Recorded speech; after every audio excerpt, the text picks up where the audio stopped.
inaynu arrintaa gudagallo guddina u saaro haddii aan naga aqbashaan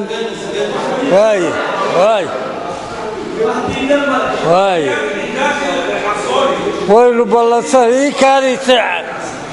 waarigada waar badha igu furin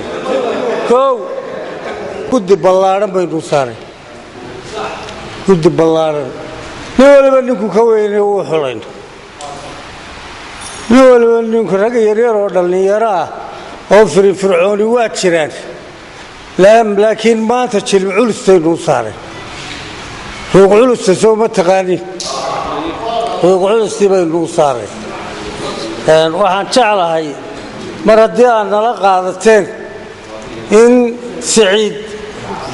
inoo yeedhiyo taladayadii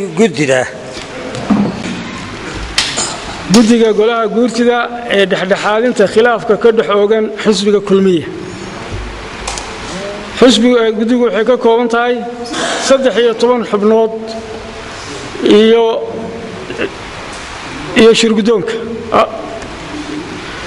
xubnaha shirgudoonka golaha guurtida kow xaaji cabdi iyaga xubnaha shirgudoonku waa garanaysaa gudoomiyaha iyo labadiisa gudoomiye ku xigeen xubnaha kale waxay ka bilaamayaan xaaji cabdi xuseen yuusuf maxamed aw axmed awil xuseen axmed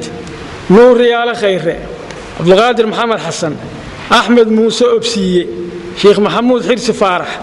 abdulqaadir aw xuseen axmed nuur aw cali maxamed jaamac abukar maxamuud xareed sulaymaan garas seed yuusuf cabdulaahi cawaale qorya urursi badan xadeedayda